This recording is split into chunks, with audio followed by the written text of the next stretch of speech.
Fala, galera, sejam bem-vindos ao nosso podcast Espiritismo Descomplicado. Hoje vocês vão perceber que a gente está num novo cenário, num novo local, com uma nova estrutura, a fim de apresentar um conteúdo de mais qualidade para vocês. Então estamos reunidos aqui novamente, eu, Antônio Fortunato Júnior, o Miguel Galdino e o Edmar Júnior, né? Que não é Edmar Ferreira, porque eu tinha colocado o nome dele errado nos outros podcasts, mas é o Edmar Júnior, tá? Então é um prazer estarmos aqui novamente nesse novo formato. Espero que vocês gostem e interajam conosco aí nas caixinhas de perguntas, mandando comentários, enfim. E para introduzir o nosso tema de hoje, eu vou passar então a nossa palavra para o nosso amigo Miguel, que vai conduzir os nossos trabalhos, o nosso tema aqui. Olá, pessoal, tudo bem? Estamos aqui mais uma vez. Tá. Com o nosso, né, guia seguro aqui, o Livro dos Espíritos, e a gente estava pensando qual seria um bom tema para nós conversarmos aqui, né, pessoalmente. E um tema que é muito caro a todos nós se chama reforma íntima, né? A doutrina é uma coisa que nos convida sempre a esse esforço de reforma. Inclusive, um dos grandes diferenciais da doutrina é justamente o fato de a gente entender a reencarnação como um processo necessário para a gente conseguir completar essa obra de reforma íntima. Só que Kardec, assim como nós, muitas vezes, né, se questiona como que a gente faz essa reforma, né? O que a gente tem que reformar? E ele faz essa pergunta na questão 919, né? Ele, na verdade, ele é mais pragmático. Ele quer saber qual é o meio mais eficaz para a gente poder se melhorar, para a gente poder fazer essa reforma, né? E aí os espíritos respondem até de forma bastante objetiva, dizendo, né, que um sábio da antiguidade falou: conhece-te a ti mesmo. Não sei se vocês sabem, gente, mas assim, fazendo umas pesquisas, né, essa frase, essa máxima, conhece-te a ti mesmo, costuma ser atribuído a Sócrates, que é o mais, foi o grande filósofo, né, da antiguidade grega. Só que mesmo assim os estudiosos dizem que ele já fazia referência a essa frase, que ela seria ainda mais antiga, teria suas raízes no Egito Antigo e etc., onde a gente já não alcança.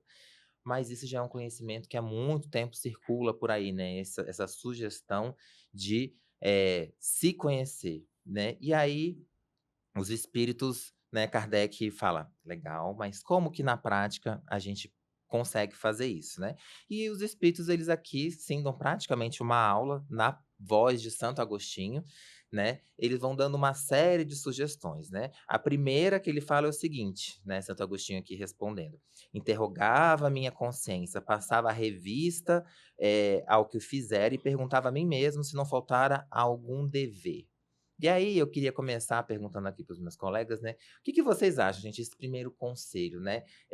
Interrogar a consciência, passar em revista o que a gente fez. A gente consegue fazer isso? É uma dica válida? É insuficiente? É um começo? Como é que vocês interpretam essa interrogação da consciência?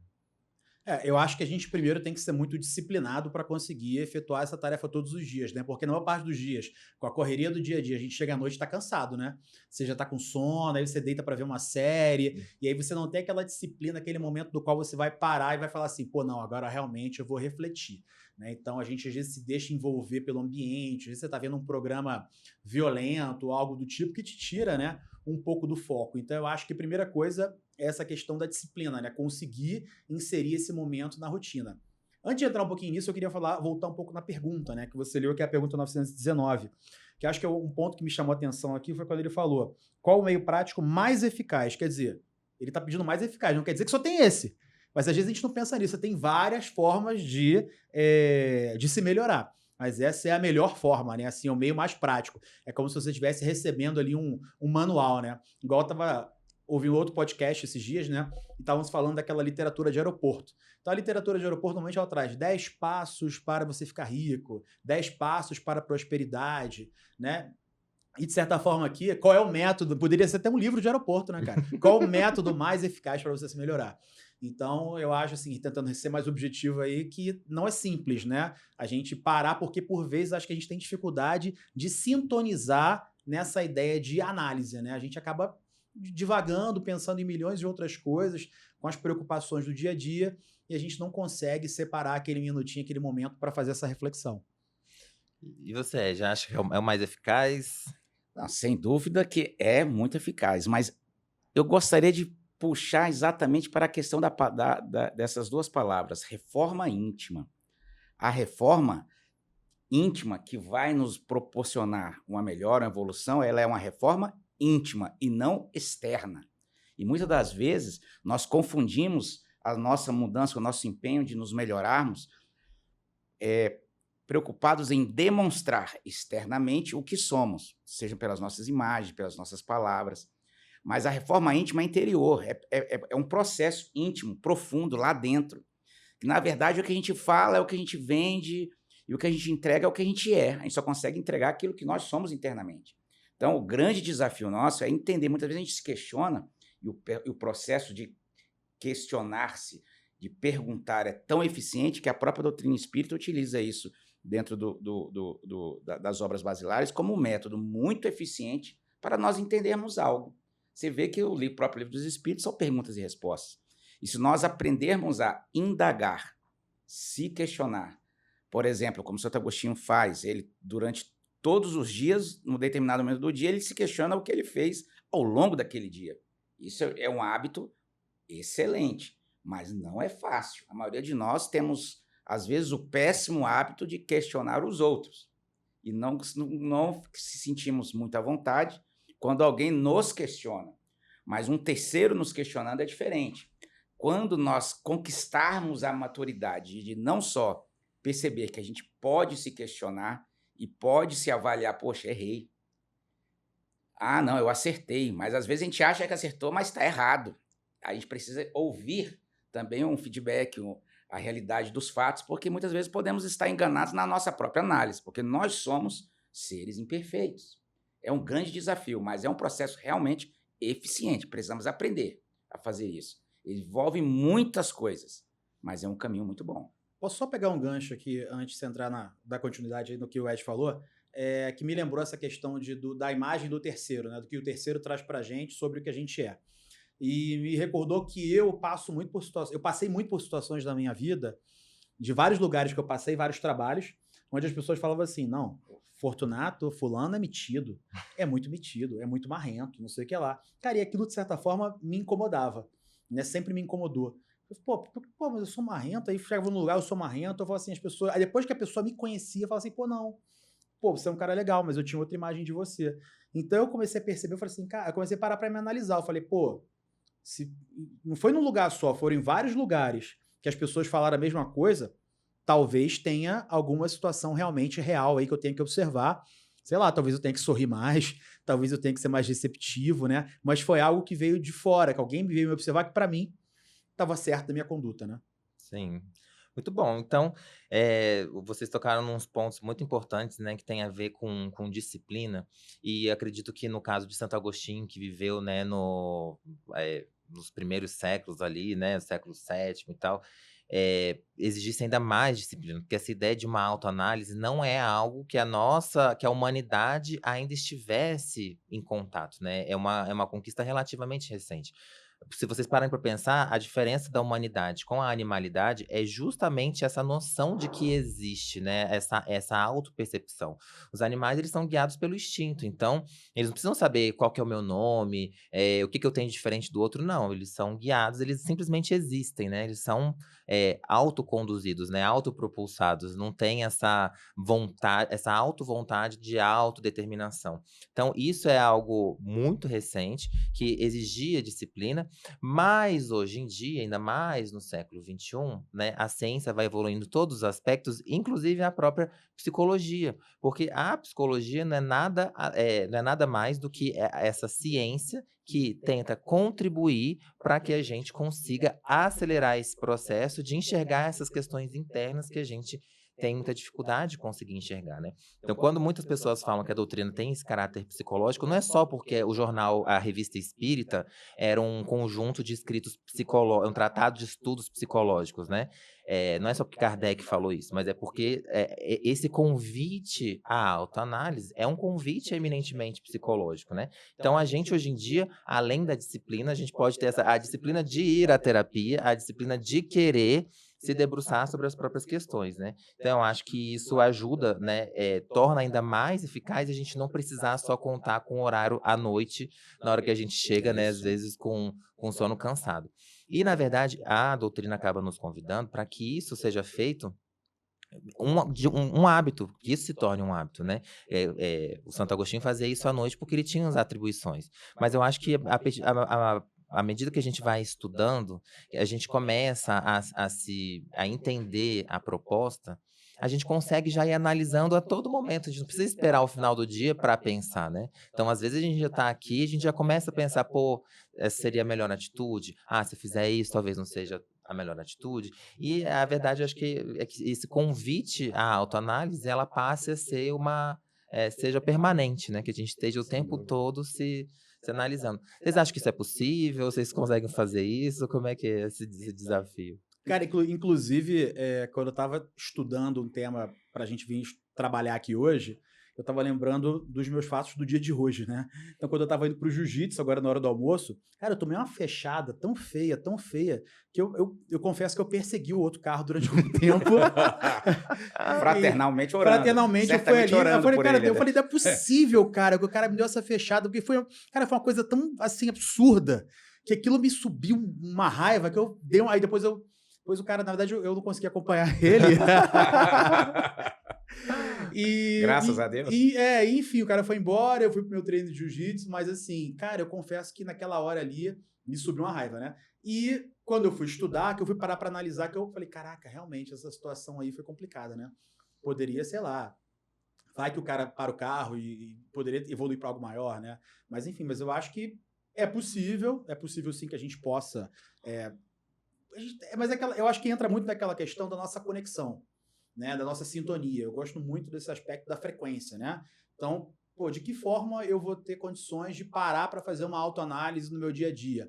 Depende com que eu estou sintonizado, né? Se eu estou sintonizado com algo que não tão legal, numa frequência mais baixa, talvez eu não vá nem vai passar pela minha mente parar para refletir, né? Então, acho que, claro, a gente não precisa padronizar sempre à noite, antes de dormir, acho que cada um pode adotar para si a melhor forma, e a gente tem vários momentos do dia onde a gente consegue, sim, né, fazer essa reflexão e tal, e a gente tem que adotar estratégias para conseguir se conectar, né? Assim, eu, por exemplo, gosto muito, às vezes, no carro, quando eu estou me deslocando, além de ouvir podcast, eu gosto, às vezes, de ouvir palestra, então, bota uma palestra ali no carro, eu acho que aquilo, de certa forma, me ajuda a estar num momento legal e com certeza eu vou ouvir situações ditas ali naquela palestra que vão me fazer referência a coisas que eu vivia, coisas que eu estou passando, a coisas que eu estou sentindo e vai me ajudar nesse processo de análise, né? Então, acho que para a gente facilitar isso, a gente precisa estabelecer práticas igual eu estava estudando sobre o poder do hábito, né? Questão do hábito e tal, que a gente tem que facilitar o hábito. Para que um hábito se instale,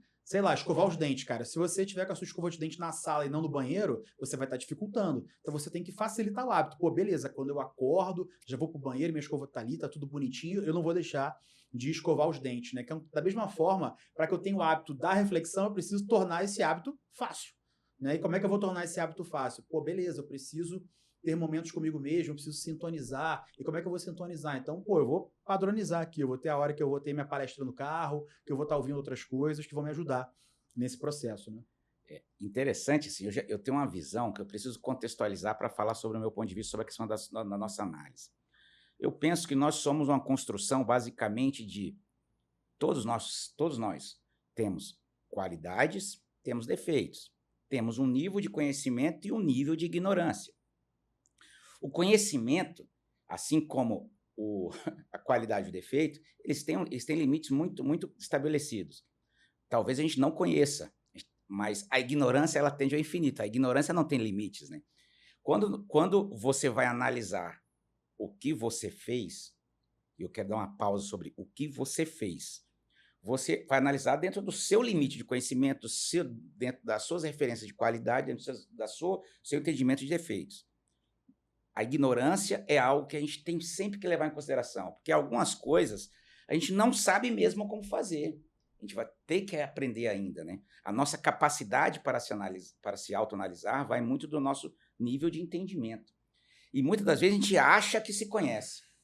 Às vezes superficialmente, mas o íntimo lá dentro às vezes não, porque a gente não tem condições nem de aceitar os nossos defeitos, que são materializados de forma muito clara na nossa vida. Só que eu quero fazer um convite que, para análise, para mim, ela não pode ser referenciada só apenas no passado. O que eu fiz. eu tenho que me analisar, principalmente nas grandes e importantes situações da vida, sobre o que eu vou fazer. E começar a me planejar, levando em consideração as qualidades que eu tenho, os defeitos que eu já conheço que eu tenho, o que eu conheço sobre aquele assunto. Poxa, e às vezes ter a dignidade de falar, cara, eu não entendo disso. Como é que eu vou fazer? O que eu vou fazer? Uma coisa que eu não entendo. Às vezes até para poder pegar uma orientação. Eu acho que toda vez que a gente analisar as nossas ações futuras, as probabilidades, o que eu vou fazer, eu vou aprendendo os meus limites. É claro que o que planejado não necessariamente vai dar certo. Você planeja toda uma sequência de atitudes, de ações, chega lá, faz tudo diferente. Mas você já pensou. Aí você depois analisa, por que eu planejei e deu errado? E eu penso de uma forma muito clara que quanto mais você planeja algo, mais você é capaz de improvisar. Quem melhor planeja, melhor improvisa. Isso para tudo. Aí depois você volta nesse processo de análise, por que deu errado. E às vezes o improviso sai melhor do que o seu planejamento. Aí você vai entender por quê. Assim você vai equilibrando todo esse processo de suas qualidades, seus defeitos, seu conhecimento, sua ignorância e sua capacidade de materializar tudo isso. Eu acho que vai muito assim. É por isso que o presente é resultado disso, né? Desse seu planejamento, das suas experiências passadas, de você também pensar no futuro e olhar assim, dentro dessa minha condição, como é que eu vou fazer isso? Perfeito. Isso que o Ed está falando, gente, os espíritos escrever, Santo Agostinho falou, que é a segunda dica que ele dá, que é, fala assim, dirigir para você mesmo, né, interrogai-vos sobre o que tendes feito e com que objetivo procedestes, né, em tal ou qual circunstância, que é o que ele está falando aqui de planejamento, de preparo. E esse objetivo, né, Jung falava muito sobre a questão do para quê, né, a nossa vida de seres conscientes. Gente, quem não sabe Jung, né, Carl Gustav Jung foi um psicólogo, né, o pai da psicologia analítica, e ele é a base conceitual de toda a obra psicológica da Joana de Ângeles, que é a espírito mentora do Divaldo Franco, né, que escreveu 17 livros na série psicológica dela lá, e ela tenta fazer essa ponte, né, dos conceitos espíritas com a psicologia, justamente com esse objetivo, né, de tentar tornar de alguma forma mais objetivo todo esse processo que a gente está conversando por meio da compreensão de como a nossa mente funciona. Da mesma forma como o corpo ele é dividido em órgãos, então a gente sabe que dentro aqui tem o cérebro, tem o coração, tem o intestino, tem não sei o quê. A mente também. Então, a mente tem o inconsciente pessoal, o inconsciente coletivo, tem o self, que é o centro né, da psique, e tem as sombras, aí tem os complexos, eles se relacionam, o eixo ego-self. Então, tem toda uma estrutura que, à medida em que a gente consegue estudar, a gente consegue entender com mais precisão os mecanismos internos, tanto na gente quanto nos outros, né? Isso ajuda a gente a ter mais clareza e mais consciência. Mas quando os espíritos falam aqui, Santo Agostinho, em 1857 já, né, sobre essa ideia de você pensar nos objetivos, ele está sendo vanguardista e revolucionário por quê? Porque a gente até então existia como os animais. A gente já tinha papéis sociais que eram impositivos, a gente já sabia o que ia acontecer. A pessoa, né, o menino, a menina que nascesse em tal lugar, com tal família, sabia que com tal idade iria começar a trabalhar, com tal idade iria estudar, com tal idade teria tais opções de profissão. E a gente ia vivendo automático, ia casar com quem os pais achassem, tinha que ir na igreja de determinado curso de tal forma. Tudo era. Você não tinha que pensar, você só ia. Você ia sendo conduzido pela força das coisas, né? Pelo grande inconsciente coletivo. E a gente vive numa era, né? E nisso a doutrina ela surge, né? Como terceira revelação no século das luzes, porque começou a haver uma divisão no mundo naquele momento, né? A gente passou a ser convocado a tomar consciência. Chega de inconsciência, chega de ser conduzidos, nós temos um potencial muito maior que esse. Então, quando ele fala para a gente pensar nos objetivos, por que eu estou acordando? Para que eu estou indo trabalhar? Para que eu quero me relacionar? Para que eu quero ganhar dinheiro? Para que eu estou cuidando da minha saúde? Muitas vezes a gente só vai porque a gente acha legal, ou porque os pais disseram que é assim, ou porque os colegas, ou porque é o que tem próximo a mim. Mas raramente a gente pensa nisso, né? Então eu acho esse convite extremamente vanguardista, né, de falar no propósito, né? Para que eu estou acordando? Para que eu estou aqui? Então vocês, colegas, né, vocês costumam pensar qual é o que motiva vocês, né? Aonde vocês querem chegar? Quais são das pequenas coisas do dia? Será que é fácil pensar nos objetivos dos nossos atos? Essa palavra. Gostei. Na verdade, assim, eu acho isso muito interessante. Eu sou pai, tenho 5 filhos, casado, e observo muitas vezes esperança de que meus filhos possam ser melhores do que nós em muitos aspectos. E esse processo de se tornar melhor, ele é muito interessante, porque quando a gente fala de reforma íntima, nós estamos falando em realmente mudança. Uma reforma íntima significa mudança. Algumas pessoas, elas acham que as reformas são feitas para manter, entre aspas, um patrimônio histórico, para ficar com aquela mesma característica, por exemplo, um prédio, né, um prédio histórico, vamos reformar para deixar, para respeitar tal qual ele foi construído. Isso não vale para o nosso processo evolutivo. As nossas reformas são para nos tornar melhores, mais atualizados. Eu estou falando isso porque muitas das vezes a gente até se conhece. A gente fala assim, poxa, eu sou assim, eu tenho essas características, tenho esses defeitos, mas eu não vou mudar porque eu sou assim mesmo. E isso é um grande equívoco nosso. Achar que as nossas capacidades e as nossas incapacidades são eternas. É a síndrome de Gabriela. Nasci assim, vou morrer assim, né? Eu acho que isso, nós temos que quebrar isso e respirar, acordar e falar assim, cara, eu tenho que tentar melhorar algo. E melhorar algo não significa que eu tenho que me transformar num espírito superior, evoluído, altamente capaz, espiritualizado e conhecedor da doutrina espírita da noite para o dia. Meu irmão, nós estamos historicamente, praticamente há 2000 anos, ainda tentando entender Cristo. E tem muita gente que quer dormir e acordar no outro dia tão bom quanto Cristo. Isso vai acontecer? Vai. Qual o tempo? Muitas e muitas e muitas encarnações. E cada um tem uma velocidade diferente. Então, entender a necessidade da mudança é um ótimo caminho. Mas você tem que entender que esse é um processo lento, gradual e que não dá saltos. Cada um tem uma capacidade diferente de fazer isso. Conhece a sua capacidade. Vai tentando melhorar essa velocidade. Mas com consciência, com paciência. É claro que eu não sou perfeito, mas só porque eu não sou perfeito eu vou me permitir ser imperfeito para o resto da minha vida? É até mais lógico você falar assim, cara, eu posso melhorar, eu posso fazer melhor uma coisa que eu já faço bem, ainda posso fazer melhor. E buscar fazer tudo melhor. E muitas vezes fazer melhor é fazer mais simples, mais alcançável, menos doloroso. Esse é um exercício que eu acho que vale a pena nós fazermos. Eu reflito sobre essa questão da evolução, da melhora. Não é fácil e eu reconheço que ainda tem algumas questões que eu sei que eu preciso melhorar, mas que talvez eu ainda goste. E a gente tem que ser sincero com relação a isso, né? Excelente. Porque todos nós temos as nossas paixões. Claro que talvez algumas coisas aqui a gente não vai nem admitir em público, aqui na frente das câmeras e tal, mas todos temos, cara, todos temos. Não temos como fugir disso, porque é da nossa natureza como ainda espíritos imperfeitos.